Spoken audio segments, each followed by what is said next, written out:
deixar de meditar nas Sagradas Escrituras.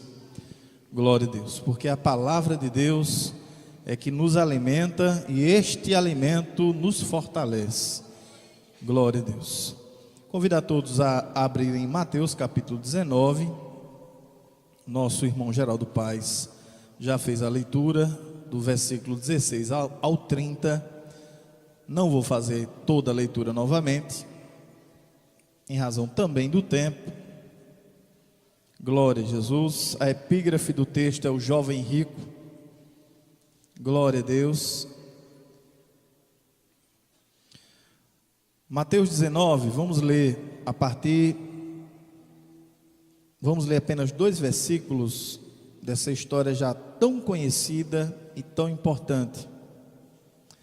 Vamos ler os versículos 20, 21 e 22. Mateus 19, 20, 21 e 22. Diz a palavra do Senhor: Disse-lhe o jovem: Tudo isso tenho guardado desde a minha mocidade, que me falta ainda? Disse-lhe Jesus: Se queres ser perfeito, vai e vende tudo que tens, dá aos pobres e terás um tesouro no céu. Vem e segue-me. E o jovem, ouvindo esta palavra, retirou-se triste, porque possuía muitas propriedades. Você está, curva a sua cabeça. Deus santo, maravilhoso e justo, eis aí o teu povo, a tua palavra, ó Deus, fala conosco, ó Pai, comunica ao coração da tua igreja. Senhor, te peço e te agradeço em nome de Jesus. Amém. Meus amados, a história, a narrativa do jovem rico, ela, além do evangelho de Mateus, também vai aparecer no evangelho de Marcos e no evangelho de Lucas. Portanto, sendo uma narrativa tão importante que foi lembrada nos 3 evangelhos. Quando nós olhamos para essa palavra, nós vamos ver um jovem de propriedade, possivelmente, provavelmente um herdeiro, alguém que havia recebido uma grande herança, porque não era comum um jovem ter tanta riqueza se ele não houvesse herdado de alguém. E a Bíblia faz questão de detalhar que ele é jovem. Não fala assim um homem, um senhor, uma certa pessoa, mas menciona esse detalhe, que era um jovem. E esse jovem, portanto, ele se aproxima de Jesus no primeiro momento e ele faz um elogio a Jesus. Ele procura Jesus através de um elogio. Ele chega para Jesus e diz assim: Bom mestre, que bem farei para conseguir a vida eterna? Ele faz esse questionamento, essa pergunta. Mas o elogio dele foi um elogio premeditado. Foi um elogio esperando receber um outro elogio de volta. Como se, acostumado a fazer isso com os doutores da lei, né? Chamando de bom mestre, ele queria ouvir um de volta: bom jovem, né? Bom rapaz, você é muito inteligente, ou algum tipo de elogio. E a resposta que ele obtém de Jesus, quando Jesus percebe, obviamente sendo Deus, conhecendo todas as coisas, percebe que aquele elogio ali tinha uma segunda intenção por trás. Jesus desconstrói o elogio e já dá uma resposta a ele, dizendo: não há bom senão um só, que é Deus. Então, é como se Jesus dissesse para ele: ora, se só há um que é Deus, que é bom, a pergunta que eu faço para você, jovem: se você está me chamando de bom, você também me reconhece como Deus? Você também me reconhece como Senhor da tua vida? Ou seja, quem é Jesus para você?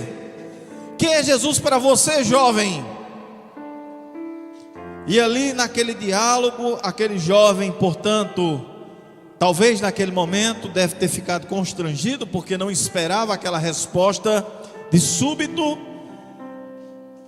Talvez ele esperasse de Jesus uma carícia no seu ego, Mas aí, diante daquela situação, ele diz assim: o que é que eu tenho que fazer, mestre, para conseguir a vida eterna? E aí Jesus começa a dar uma resposta para ele: se queres, porém, entrar na vida, guarda os mandamentos. E aí aquele jovem já diz: pronto, agora eu vou me dar bem, agora eu vou mostrar para ele quem eu sou, agora ele vai entender que eu sou uma pessoa boa, agora ele vai entender que eu mereci aquele elogio que eu fiz a ele. E aí Jesus diz: não matarás, não cometerás adultério, não furtarás, não dirás falso testemunho, honra teu pai, tua mãe, ama o teu próximo como a ti mesmo. E aquele jovem, quando escuta esta relação, ele diz: pronto, estou garantido no céu, minha vaga no céu está garantida. E aí o jovem imediatamente, agora alegre, seu semblante muda, ele diz: olha, tudo isso eu tenho guardado desde a minha mocidade, o que me falta ainda? Veja que ele estava buscando algo de Deus, porque ele refaz a pergunta para Jesus, porque ele diz: olha, essa lista que você me deu aí, eu já tirei de letra. Só que quando ele faz a segunda pergunta, que me falta ainda, o que ele queria ouvir? Não falta mais nada, você está pronto, você está preparado. Quando ele faz essa pergunta, que me falta ainda, ele fez a pergunta exatamente retórica, esperando a resposta. Ou seja, ele diz assim: pronto, na primeira vez eu não tive o meu ego amaciado, porque ele não me respondeu como queria, mas agora ele vai me responder. E aí, mais uma vez, aquele jovem se decepciona, porque aquele jovem, se você observar, ele não cometia nenhum dos pecados graves. Quando você vê a relação de pecados que Jesus coloca, aparentemente, segundo a sua narrativa, ele não cometia nenhum daqueles graves pecados. E aí, quando Jesus diz: falta uma coisa, aí a luzinha acende, aí ele fica preocupado. Se queres ser perfeito, aqui está um segredo: se queres ser perfeito, é como se Jesus dissesse: olha, você não quer salvar a si mesmo? Você não quer ser bom o suficiente para não precisar de mim? Então faça o seguinte: pegue tudo que tem, vá e dê aos pobres, e depois você vem e me segue. Quando esse jovem escuta essa resposta, seu semblante cai novamente, ele entristece novamente. E a resposta do jovem, ouvindo aquela palavra, diz a Bíblia que ele se retirou triste, porque possuía muitas propriedades, muita riqueza. Ou seja, meus amados irmãos, ali nós tínhamos um jovem que não cometia nenhum pecado grave, e talvez se perguntasse: por que eu devo seguir a Jesus se eu já faço o que é certo? Muitas vezes você vai pregar para alguém, você vai ensinar para alguém, a pessoa diz assim: olha, eu não bebo, eu não fumo, eu não roubo, para que eu vou precisar de Jesus? E era exatamente a intenção daquele jovem. Queria ser salvo pelas suas próprias obras, pelas suas próprias capacidades. E aí, quando Jesus dá essa contra-resposta para ele: tudo bem, então faça o seguinte, para você ser perfeito, você não quer ser perfeito, então faça o seguinte, agora venda tudo que tem e dá aos pobres. Certamente aquele jovem tinha outros pecados, certamente aquele jovem cometia os seus deslizes, os seus erros, mas Jesus, ele vai tocar exatamente no seu ponto fraco, como se dissesse assim: ei jovem, você tem que aprender a depender de mim. Por isso que a frase não termina só: vende o que tem e dá aos pobres. A frase ela segue, ela diz: vende o que tem e dá aos pobres, depois você vem e me segue. Porque se você fizer tudo isso e não seguir a Cristo, não fez nada. Não fez nada. Então, meus amados, se você, muitas vezes, se você, nós nos sentimos crentes tão bons, tão perfeitos, não é? Comece a perguntar a Jesus: Senhor, o que queres que eu faça? O que eu preciso fazer ainda? Agora espere a resposta de Jesus, porque a resposta de Jesus, pode ter certeza, ela vai contrariar a sua própria vontade. Porque a Bíblia diz: negue-se a si mesmo, carregue a sua cruz, viva cada dia o seu mal. Aprenda que no mundo tereis aflições. Então aquele jovem que queria a perfeição pelos seus próprios méritos, vê ali a sua limitação, a sua incapacidade, e aquele jovem, portanto, se retira dali triste. E aí nós aprendemos mais uma coisa, meus amados irmãos.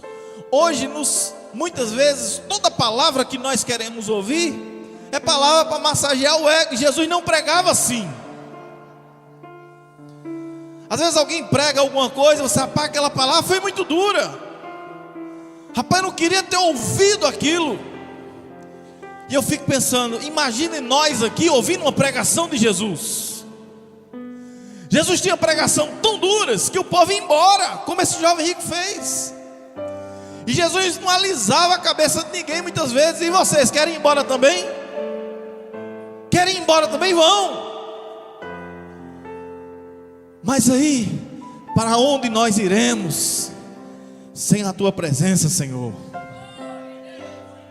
Para onde nós iremos? Então a palavra de Deus, ela é assim, ela confronta o nosso eu, ela aponta para as nossas iniquidades. Eu ouvi uma frase, e nesta semana, foi uma pregação, acredito, e a frase dizia assim: é muito melhor ser repreendido por Deus do que ser elogiado pelo diabo. Acredito que foi no congresso de mocidade, ouvi essa frase, anotei e disse: que frase forte.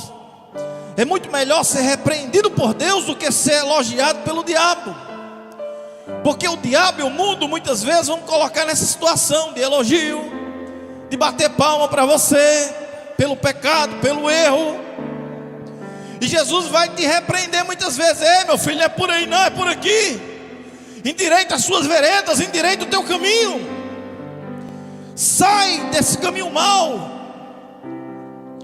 Por isso aos pregadores, aos jovens eu também digo: pregador, não se preocupe se não gostarem de sua mensagem da cruz, se não gostarem dos espinhos da sua mensagem, porque essa mensagem da cruz são esses espinhos que mudam o homem. Se a mensagem da cruz não foi capaz de mudar esse jovem, ele já tinha tomado a sua decisão, nada poderia mudá-lo, é a escolha dele. Jesus, portanto, fez o apelo a esse jovem rico: quer me aceitar como Salvador? Ele fez indiretamente esse apelo, e a resposta do jovem rico foi: não quero. E aí Jesus, vendo aquela situação, ele faz mais uma vez uma comparação.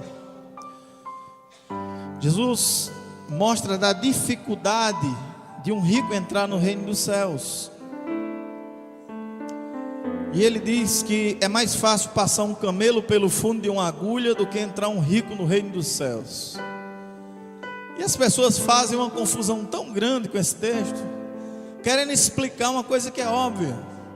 Não, esse camelo aqui era o nome de uma corda e não sei o que, né? E fundo de agulha, agulha era um túnel, era uma caverna pequena, era não sei o que, e tenta dar 200 mil explicações, não é?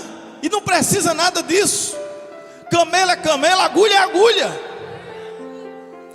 Como pode um camelo passar por o fundo de uma agulha? Não passa. Não tem que explicar mais nada. Não é possível.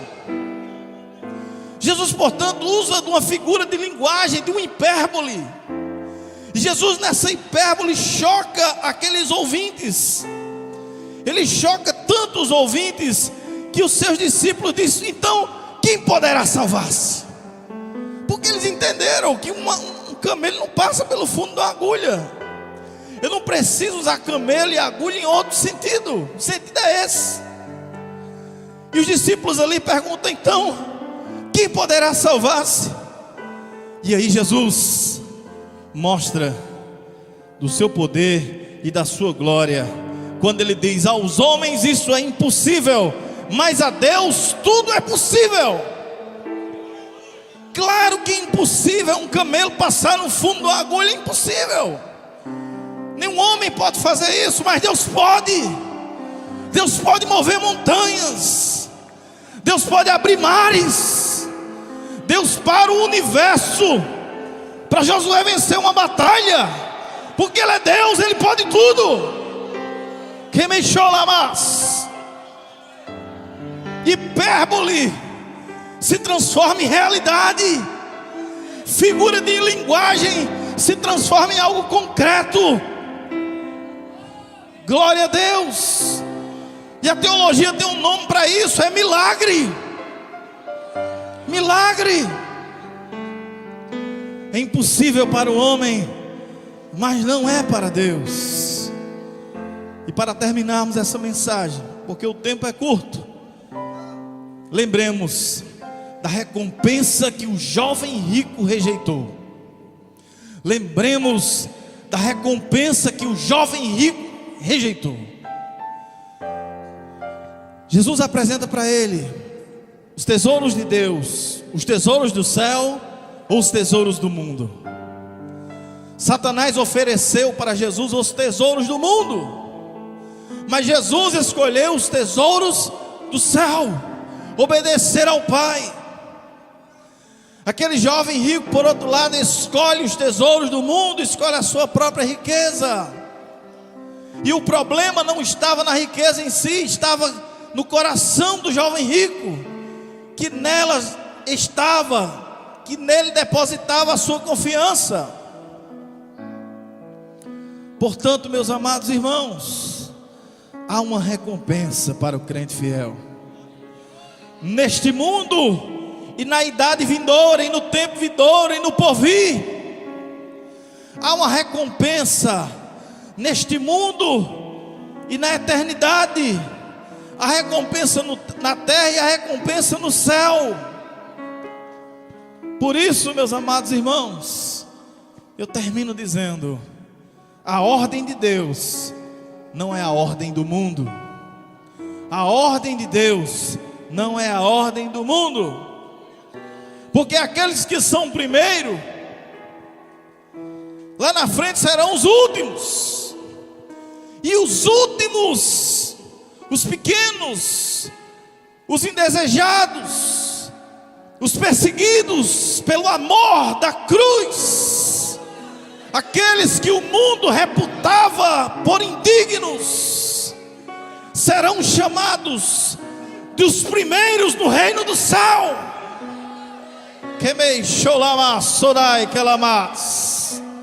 A ordem de Deus, diferente da ordem do mundo. O grande se torna pequeno e o pequeno se torna grande. O último se torna primeiro e o primeiro último. Glória a Deus. Por isso, lembre-se sempre das suas escolhas. Faça a escolha certa. Faça a escolha por Cristo, porque nenhuma riqueza pode se comparar com a riqueza da vida eterna. Glória a Deus. Que o Senhor Deus aplique esta palavra em nosso coração.